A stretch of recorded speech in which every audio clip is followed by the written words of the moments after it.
Look at this sunny weather. Welcome back, guys, and thanks for dropping by again.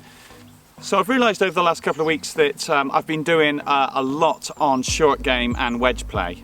I mean, it is, I feel, the most important part of the game as far as scoring is concerned, especially as everybody, tour pros included, 70% of our shots are within 70 yards of the green. You could probably take that to 120 yards, and it's just so many, it's so crucial to your game. Obviously that involves 2 putts quite often, so obviously putting is vital as you want to make it.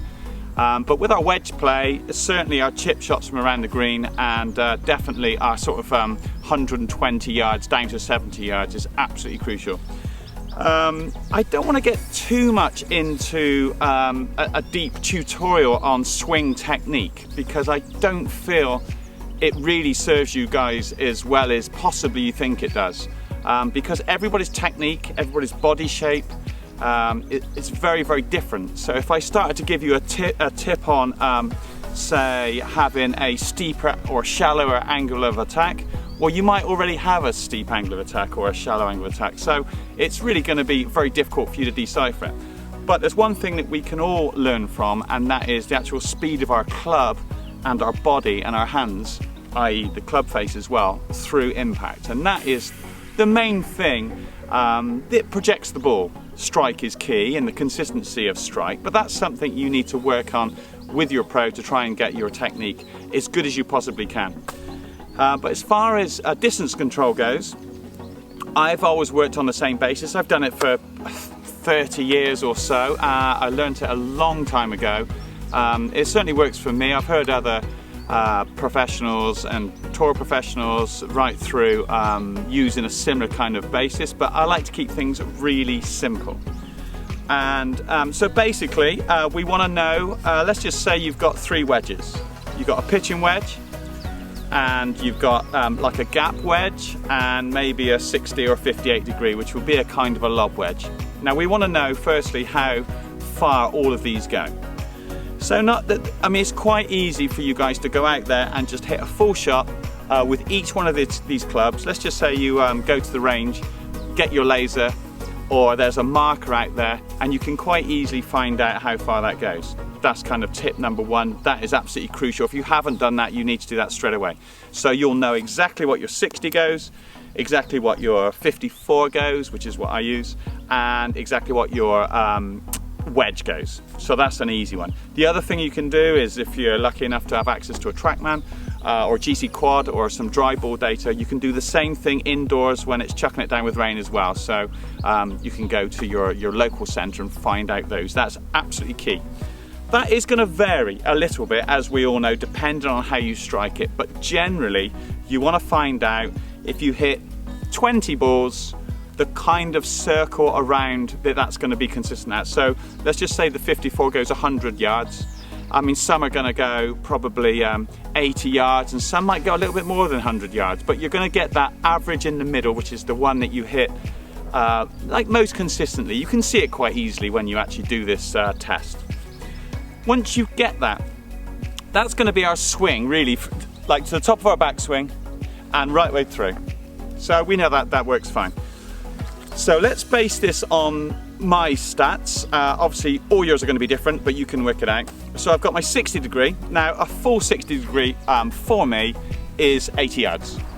That's easy enough. Okay, so a full swing from top to bottom is 80 yards. Then I've got my 54 degree wedge, which goes 100 yards. So it just goes a little bit further. And then I've got my pitching wedge, which goes 120 yards. So there's our figures. We've got 80 yards for me, we've got 100 yards and 120 yards. But what I like to do, to keep it as simple as possible, is to think we've got a full shot, which goes to here. That's our full out shot, which we know what it is. I'll take this 60 degree wedge for now. Then I like to just break it down from 100% is I'd like to break it down to 50%, in which case I swing to about halfway or give it half as much power. For myself, I like to think of the idea of swinging it halfway and swinging it through halfway. Okay, so that's my 50% shot. Now 50% is easy to work out. So if you've got 80 yards on your lob wedge, 50% of that is going to be 40 yards. So it's going to be half as much. Now you need to work out this because you can't always see yourself in the mirror and see where you're going to. So you really want to get on the range and try and get your marker on your 100% shot. So with this one it's 80 yards. And work out where the 40 yard, half the marker is. And then just hit a good 20 or 30 shots from what you think is halfway, because sometimes it might not be. Just hitting it 40 yards. And work that club out, work out the feel of what you think that's going to be. So you're going to be thinking from here to there with a 60 is 40 yards. And then what we're going to do is go to the next one, which is the 54 degree, and do the same thing. So we know the 54 from me goes 100 yards. So now a 50% shot is going to go 50 yards. Okay, so now we've got 40 yards with this one, which is a 60, half. And then we've got 50 yards, which is 50% of the 54. And then the next one is going to be a wedge and do the same thing, and that's going to be 60 yards because it's half of the 120 with a pitching wedge. So if you write that down, it's a bit easier. This is sounding very kind of confusing, but if you're not following along, just write it down, and it's going to be, so you're going to get your 100% shot with your wedge, 120 yards, and half of that is going to be 60. And then you've got your 100 yards, half of that is 50. Then you've got your 80 yards, half of that is 40. So then you've got 40, 50, and 60 yards. And really, a tip I learned from David Howell once is to actually write those numbers on the back with a Sharpie. Now, I don't know whether you care about how sparkly the back of your club is, but if you just get a Sharpie pen, you can just write down there, really, just those two numbers. So this is a 60 degree, and you just write on the back with a Sharpie, just across there.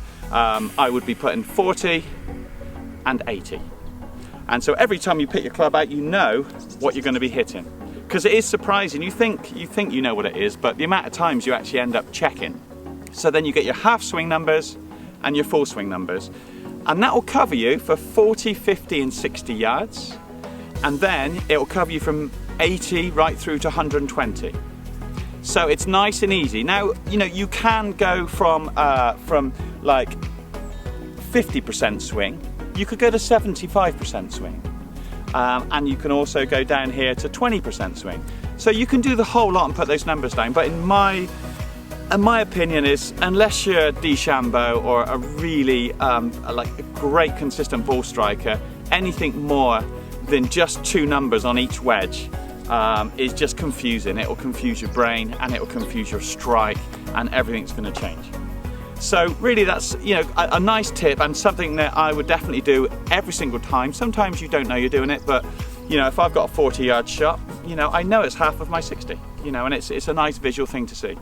So if we think of our 50% and our 100% shots, we've there got a nice broad coverage of yardages.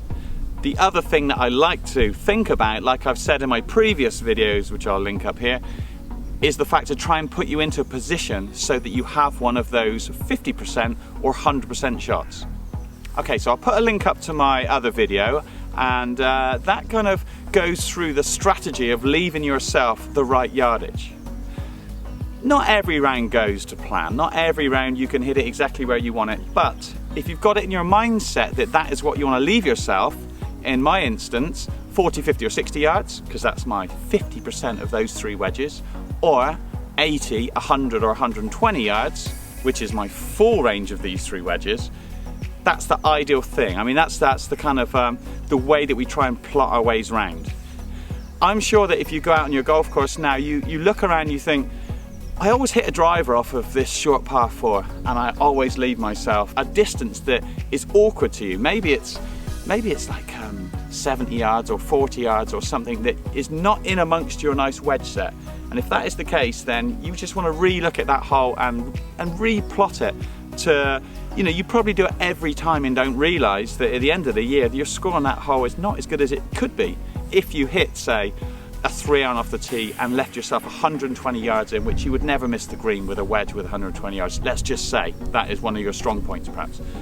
So it is all about strategy with the rest of the game, but then knowing these 50 and 100% shots, you can really make up for those areas where you get into a little awkward spot and you can get yourself out.